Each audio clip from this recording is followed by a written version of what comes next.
Bienvenue à cette exploration approfondie.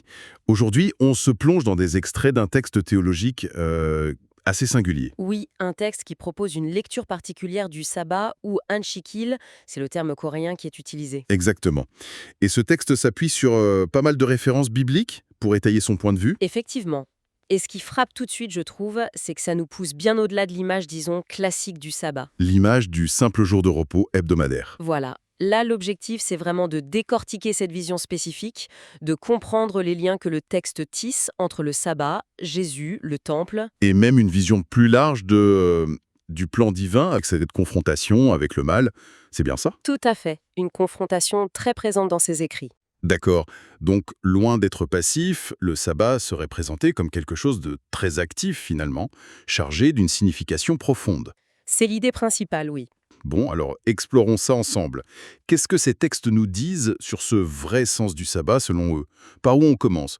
Peut-être par Jésus qui se déclare maître du sabbat? Ça me semble central. Ah oui, c'est un excellent point de départ. Cette déclaration qu'on trouve dans les évangiles, elle est vraiment interprétée ici comme une clé de lecture. Une clé. Oui, ça suggère d'emblée que l'autorité finale sur le sabbat, ce n'est pas la règle en soi, mais c'est Jésus lui-même. D'accord. Et le texte, ensuite, il utilise des exemples bibliques pour appuyer ça et pour un peu bousculer l'idée d'une interdiction absolue de toute activité. Hmm. Et quels exemples sont mis en avant justement? Alors, il y a notamment l'épisode bien connu du roi David qui, poussé par la faim, mange les pains sacrés, ceux réservés aux prêtres normalement. Oui, Et Jésus rappelle ça pour justifier ses disciples qui cueillaient des épis un jour de sabbat. d'accord. Et l'autre exemple? L'autre exemple, c'est celui des prêtres. Les prêtres qui servent dans le temple, y compris le jour du sabbat. Leur travail, les sacrifices, les rituels, non seulement c'est permis, mais c'est même requis. Ah oui, c'est vrai. Donc le texte s'appuie là-dessus pour dire attention, l'interdiction de travailler le sabbat, elle n'est pas absolue. Ça dépend du contexte et surtout de la finalité de l'action. Ok. Donc on a des exceptions claires à la règle du repos, mais alors comment le texte interprète ça pour redéfinir le sabbat lui-même? Alors, la interprétation qui est proposée, c'est que le sabbat, en fait, il pointe vers quelque chose de plus grand que lui. De plus grand, c'est-à-dire? Il est vu comme très lié au jugement de Satan et à l'instauration future d'un règne de paix. L'analyse va même jusqu'à faire un parallèle assez audacieux, Ah oui. lequel, Le sabbat, septième jour de la semaine, préfigurerait le royaume millénaire, qui correspondrait, selon une certaine lecture, au septième millénaire de l'histoire humaine. d'accord, une vision très eschatologique là. Très. Et ce repos millénaire, il ne pourrait arriver qu'après le jugement décisif de Satan. Après. D'accord. Donc observer le sabbat aujourd'hui, ce serait quoi alors? Une simple commémoration du passé? Bien plus que ça, selon cette lecture. Observer le sabbat, ça deviendrait un acte de reconnaissance et même d'anticipation de ce jugement à venir et de ce règne futur. Une sorte de proclamation chaque semaine? C'est un peu ça, oui. Une manière d'affirmer sa foi dans la victoire finale de Dieu sur le mal. Et ça change radicalement la perspective, vous voyez? Oui, oui. Le repos n'est plus le but premier, mais plutôt la conséquence d'une victoire sûre, sur l'adversaire. Exactement. Mhm. Mais alors, si je comprends bien, le sabbat anticipe un repos qui vient après le jugement. Comment expliquer le travail des prêtres pendant le sabbat dans ce cas?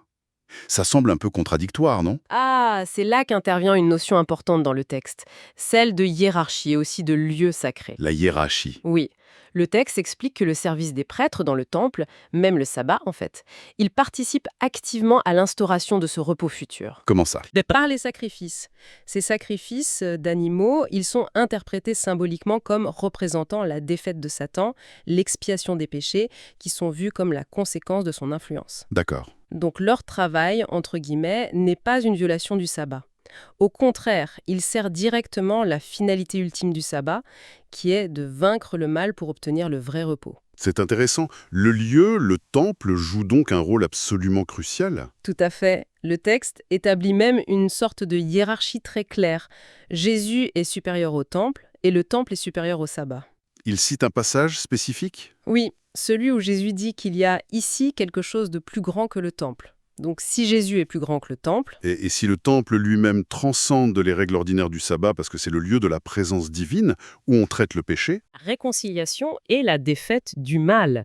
et Jésus, qui est présenté comme l'incarnation de Dieu et le temple véritable, Il incarne cette autorité suprême, logiquement. tout ça renforce vraiment l'idée que le sabbat dans cette vision, ce n'est pas juste une pause, c'est bien plus actif que ça. Ah oui, tout à fait. Le texte insiste beaucoup là-dessus. Le sabbat est un jour pour proclamer la défaite de Satan, et même pour œuvrer activement à sa destruction. Œuvrer à cette destruction. Oui, ce n'est pas un jour d'inactivité pure. C'est un jour où on cesse ses propres activités, ses propres plaisirs, ses affaires. Il y a une référence au prophète Ésaïe là-dessus. Pour se consacrer entièrement à l'œuvre de Dieu, c'est ça. Voilà. Et quelle est cette œuvre? Eh bien, combattre le mal sous toutes ses formes. Et c'est là, j'imagine, que les actions de Jésus le jour du sabbat prennent tout leur sens. Toutes ces guérisons. Exactement. C'est un point qui est vraiment fascinant dans cette analyse. Toutes ces guérisons que Jésus fait le sabbat, la femme courbée depuis 18 ans qu'il dit délier, les malades, les possédés qu'il libère, Oui, eh bien, elles ne sont pas vues comme des infractions à la loi du repos. pas du tout. Mais alors, comment sont-elles vues? Elles sont présentées comme la mise en œuvre la plus parfaite du sabbat, en libérant les gens de ce que le texte appelle l'emprise de Satan, ou les liens de Satan. Jésus instaure le repos véritable, celui qui vient de la délivrance du mal. C'est exactement ça. Il incarne ce sabbat actif, libérateur. Son travail de guérison, c'est l'œuvre de Dieu par excellence. Ça change complètement la perspective sur ces controverses qu'on lit dans les évangiles, autour des guérisons, le sabbat. Vraiment. Tout à fait. Et le Saint-Esprit alors? Comment il s'inscrit là-dedans? Le texte utilise ce terme coréen, Sangryong Hananim. Oui, le rôle du Saint-Esprit est présenté comme central, surtout dans la vie du croyant au quotidien. Le texte explique que par la présence du Saint-Esprit, eh bien, le corps du croyant devient lui-même un temple. Un temple. Oui. Et cette présence divine intérieure, elle donne la force de lutter contre ce que le texte nomme les désirs de la chair, yukcheui soyok en coréen, Qui sont vus comme des manifestations de l'influence de Satan? ou de la nature pécheresse. C'est ça? Des manifestations de cette influence, oui. Donc, ça mène à une sorte de sabbat intérieur, permanent. C'est ça l'idée. C'est l'idée, oui. Cette lutte intérieure de tous les jours contre les penchants mauvais. Cette soumission à la volonté de Dieu guidée par l'Esprit. C'est présenté comme une forme de sabbat continu. Un combat spirituel constant. Voilà, un combat de tous les instants contre l'influence de Satan. Le texte fait même référence à un passage de Paul qui suggère que pour certains, tous les jours sont égaux. Ah oui, hein? Et comment c'est interprété ici? C'est interprété comme signifiant que celui qui vit vraiment constamment sous la direction de l'esprit est d'une certaine manière en sabbat permanent. Mais alors, si on peut vivre ce sabbat en permanence, pourquoi observer encore un jour spécifique, comme le sabbat hebdomadaire? Ah, ça c'est une nuance importante que le texte apporte. C'est une très bonne question. Oui, Cette idée que tous les jours sont sabbat, elle ne s'appliquerait, selon cette interprétation, qu'à ceux qui vivent vraiment et quotidiennement cette soumission à l'esprit et cette lutte active contre le mal. d'accord. Donc pas pour tout le monde ou pas si facilement. Voilà. Pour les autres, ou peut-être comme une discipline nécessaire pour tous, l'observance d'un jour spécifique, le sabbat, reste cruciale. Et pourquoi? Quelle est la raison invoquée? Parce que c'est un acte concret de soumission à Dieu, c'est une proclamation visible contre les forces du mal, et c'est un engagement renouvelé dans l'œuvre de Dieu. Ce n'est pas juste un symbole abstrait, c'est un acte d'obéissance qui a une portée spirituelle bien réelle. D'accord, je vois la nuance. C'est plus clair. Maintenant, ces textes, ils ne s'arrêtent pas là, on l'a dit. Ils inscrivent cette vision du sabbat dans une fresque beaucoup plus large, un plan divin cosmique. Et là, ça devient particulièrement dense, je dirais. Oui, c'est vrai. On entre dans des concepts eschatologiques assez spécifiques. Prenons le temps de démêler ça un peu. Comment ce sabbat de chaque semaine se connecte-t-il à la fin des temps, d'après cette perspective? Alors, le lien central, c'est que le sabbat du 7e jour est vu comme une préfiguration, une sorte de répétition générale, si vous voulez, du repos ultime, le royaume millénaire. Le royaume millénaire, oui. Et ce royaume de paix et de justice, il ne pourra commencer, selon cette lecture de l'Apocalypse notamment, qu'après un jugement décisif de Satan. Un jugement en plusieurs étapes, apparemment. Oui, d'abord, il serait jeté dans l'abîme, puis à la toute fin, dans l'étang de feu. C'est seulement après cette neutralisation complète de l'adversaire que le vrai repos cosmique peut arriver. Et pendant ce temps, Dieu lui-même serait encore à l'œuvre pour préparer ce repos. Il ne se repousse pas, lui. C'est exactement ça. Le texte insiste beaucoup sur ce point en citant une parole de Jésus. « Mon Père travaille jusqu'à présent et moi aussi je travaille ». Comment c'est interprété? L'interprétation, c'est que Dieu n'a pas cessé de travailler après la création originelle. Il œuvre continuellement pour mener son plan de salut à bien et pour instaurer ce repos final. Il ne se reposera vraiment, au sens cosmique, que lorsque Satan sera définitivement vaincu et que le royaume sera établi. Donc notre sabbat hebdomadaire, c'est un rappel et une participation à cette œuvre divine qui est toujours en cours. C'est tout à fait ça. D'accord. Et dans ce grand plan, le texte mentionne un rôle assez particulier pour certains croyants. Ils sont appelés témoins martyrs ou prémices. Ce sont les termes Sungyo Jojin et Shotyolme. C'est ça. Oui, exactement. C'est un élément assez spécifique de cette théologie, il faut le reconnaître. Qu'est-ce que ça signifie? En s'appuyant sur des passages de l'Apocalypse, le texte suggère qu'un nombre défini de croyants, particulièrement fidèles, doit être atteint. Un nombre défini. Oui, un nombre symbolique probablement.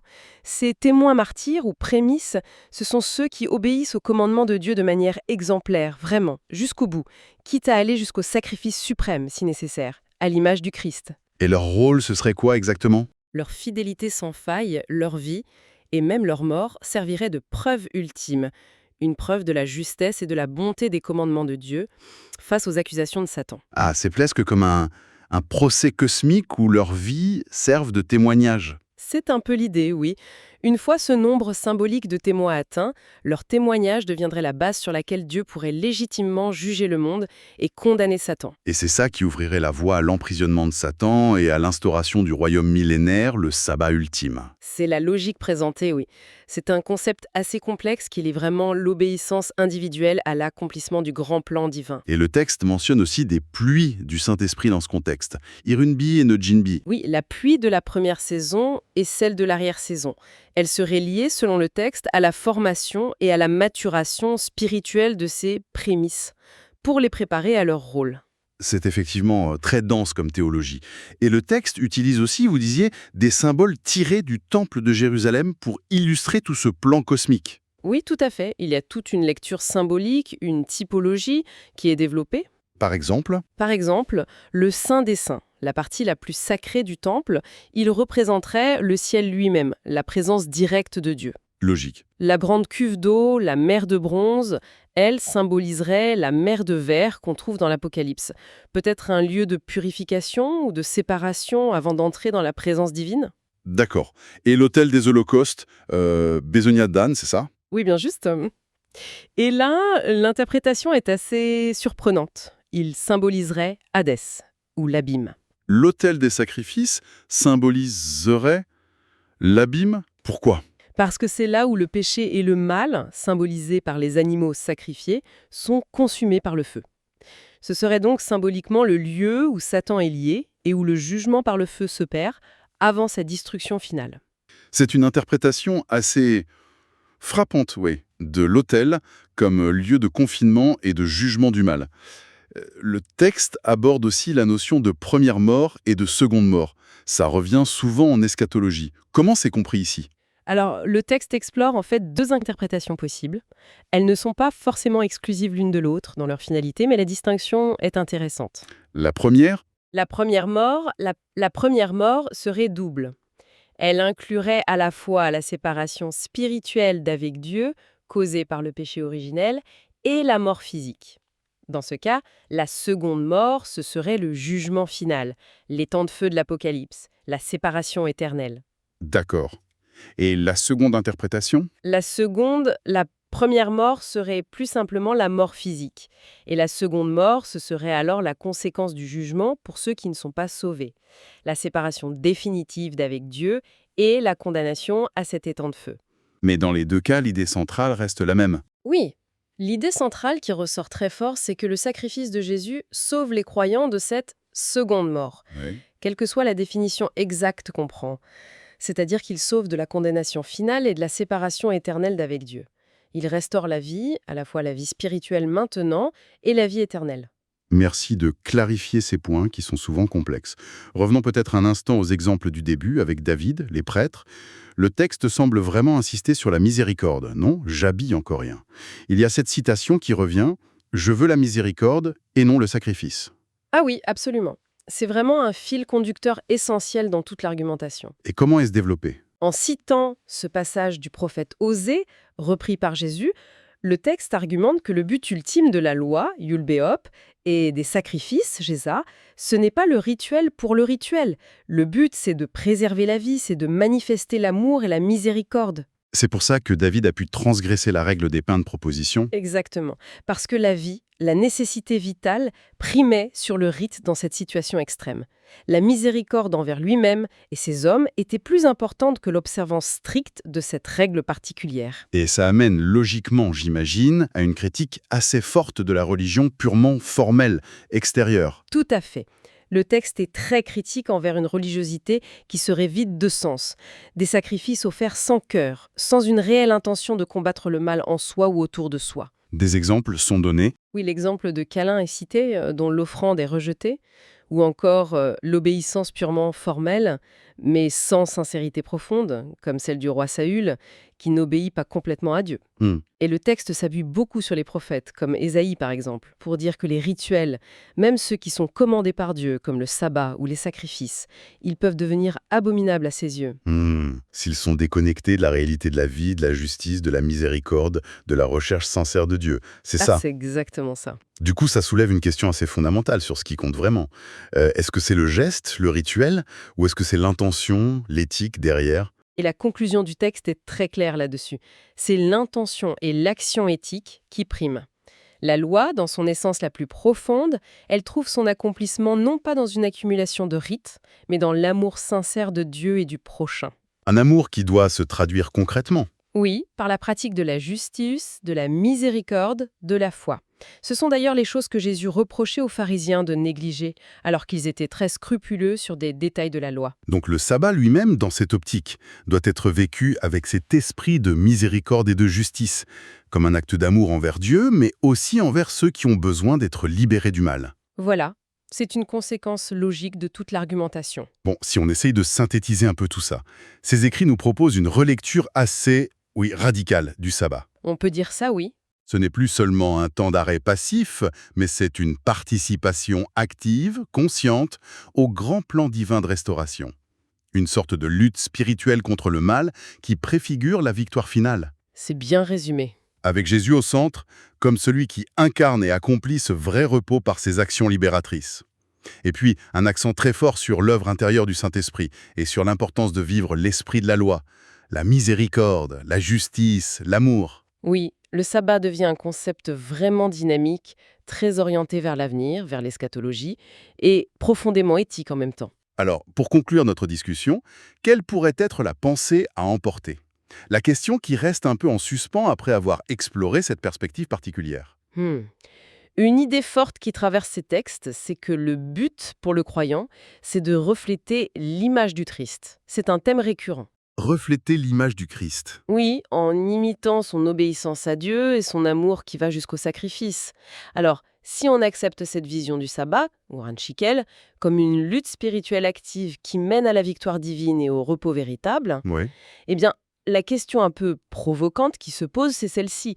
Comment est-ce que la vie de tous les jours, chaque instant, peut devenir une participation constante à cette œuvre de repos actif? Ah, Comment dépasser le cadre du jour spécifique? voilà. Comment intégrer cette dynamique de combat spirituel, de miséricorde en action, de proclamation de la victoire de Dieu, bien au-delà de l'observance d'un jour par semaine? En d'autres termes, comment faire de toute notre existence un reflet vivant de ce sabbat redéfini? C'est peut-être ça la question à méditer.